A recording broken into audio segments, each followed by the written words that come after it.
Jai Hind children, let us learn the next chapter, locomotion and movement. Movement, the ability to move in response to a stimulus, is a fundamental property of living organisms. Among organisms, there are different mechanisms which brings about movement for internal transport and locomotion. Example, streaming movement. Animals also show movement of jaws, eyelids, ears, tongue, cilia, tentacle, etc.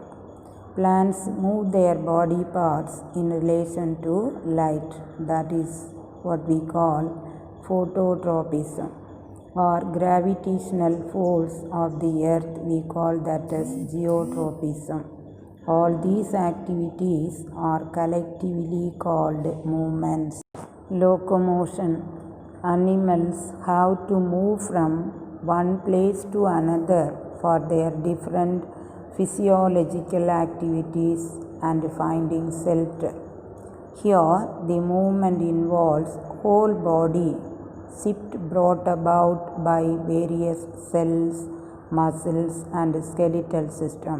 This is called locomotion.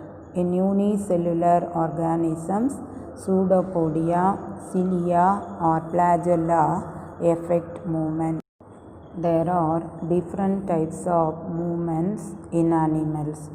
Pseudopodial movements, commonly called streaming movement or amoeboid movement, ciliary movement, flagellar movement, muscular movement are some of the examples of types of movements in animals.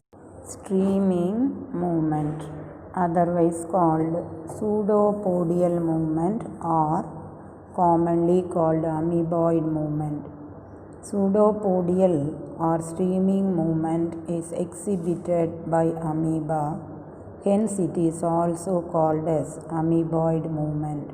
The outer layer of the amoeba is the plasma membrane, which has an adhesive property. Beneath this layer is the ectoderm and endodome. The ectoderm is a gel condition and the endoplasm consists of a central vascular granular material and a more fluid.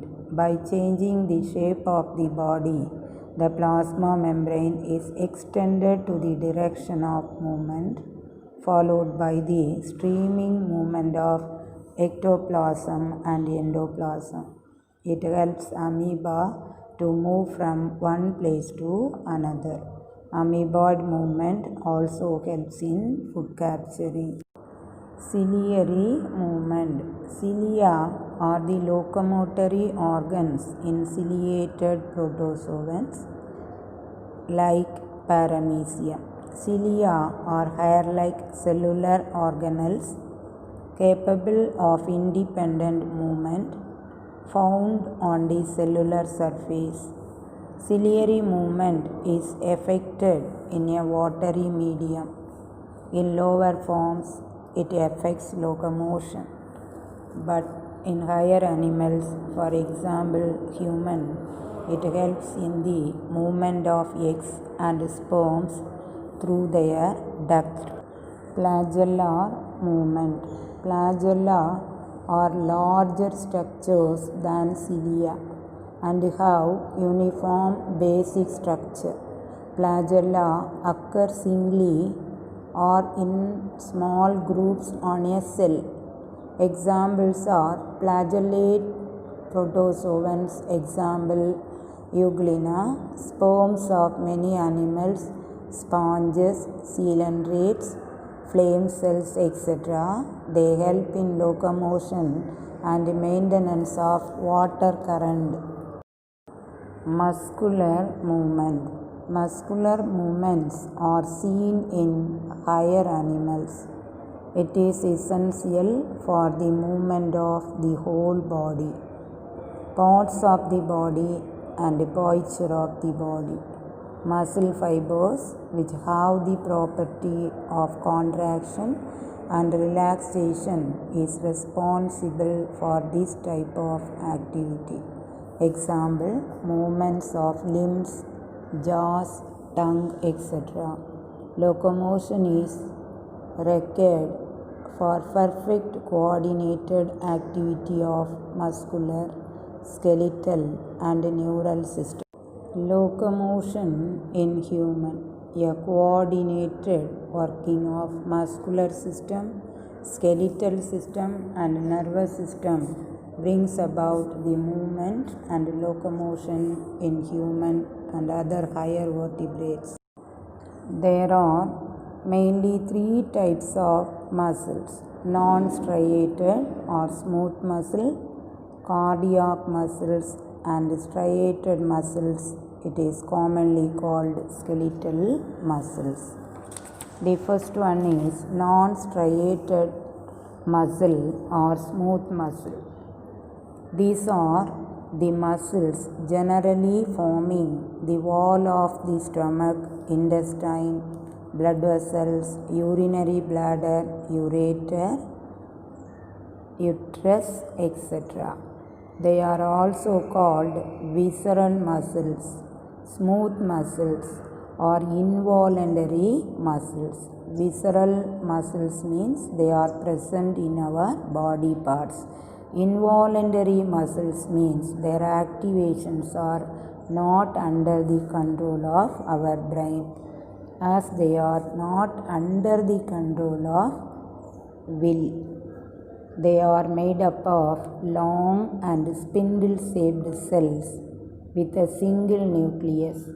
They have no connection with the skeletal parts of the body. Cardiac muscles. The cardiac muscles are present in the walls of the vertebrate heart. They have properties of both striated and non-striated muscles. They are striated, involuntary, that means not under the control of brain. Their fibers are short, cylindrical, branching, striated and uninucleate. The junction between the ends of the cell is called intercalcated disc. Cardiac muscle shows rhythmic contraction and relaxation. Striated muscles are skeletal muscles. There are muscles which bring about the movement of bones and hence are very important in locomotion. The movements of these muscles are under the control of will, so they are called voluntary muscles. They have long, cylindrical and multinucleated fibers with alternate dark and light bands. It gives the striated appearance and hence called striated muscles. Dear children, hope you understood the given content. This whole content already I have taken you, so it is easy for you to remember. As a revision class, you think in your mind and read the text 2 or 3 times. If you have any doubt, you call me and clear your doubt. Thank you, students.